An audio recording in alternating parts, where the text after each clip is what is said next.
大家好，我是谢雷。我们家的育婴嫂要走了，因为晚上带宝宝睡觉也是蛮辛苦的，阿姨要休息一阶段。那么做了10个月，我们和这个阿姨的合同也就到此结束了。在这里我统计一下，就是小刘出生1年大概花了多少钱。首先就是请阿姨方面，开头的那个月嫂做了52天，一天是500块。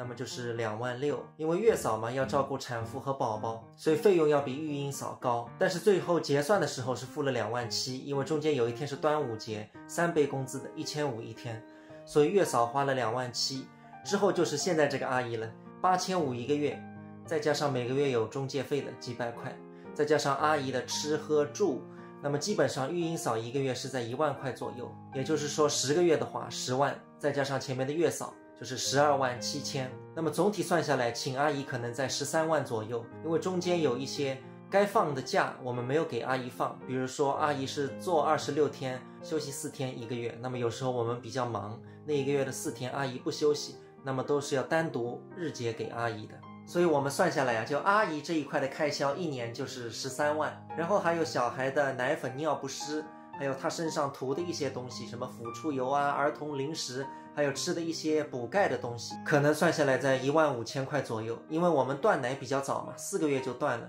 后面吃的都是奶粉，奶粉用了几千，还有尿不湿几千。那么其实小孩的这些钙啊，还有他用的东西真的是蛮贵的。我发现一个东西啊，只要前面加上婴儿或者儿童2个字，它的价格比成人用的至少要贵好几倍。所以儿童这些用品一年大概是花了1万5。再一个就是儿童的那个玩具了，因为我们也不知道每个月给他买什么，所以我们是在外面订了一个套餐的，每个月会有玩具寄过来的，是花了2000多。也就是说这一年啊，宝宝1岁，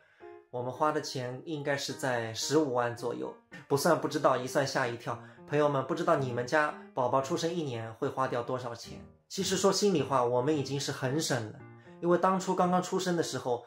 其实想让镜子去月子中心的嘛，都说那边照顾的比较好，后来一看价格，就是便宜的都要2、3万、3、4万，像高新区、工业园区好的月子中心都要5、6万，实在是住不起，所以后来才请的月嫂。当然这里我也非常感谢我的长辈们，家里的长辈对我们真的帮助很大，也非常喜欢这个第3代，或者对他们来说是第4代。阿姨的钱是我母亲出的，然后我父亲1个月再给我们6000块钱，就当是生活费补给我们。然后我舅舅不是从国外给我背了很多奶粉嘛，其实很多时候也没有和我算钱，都是送给我的。然后我奶奶和外婆就更不用说了，逢年过节的时候红包给这个小孩那肯定是少不了，给的都挺多的。当然还有丈人丈母娘家也是经常来看，给我们送一些生活用品啊，对我们的关心和帮助都是非常大。我知道肯定有很多朋友要说我啃老，但其实这个事情是要你从哪个角度来看的。当下这个时代，如果我选择和很多年轻人一样的生活，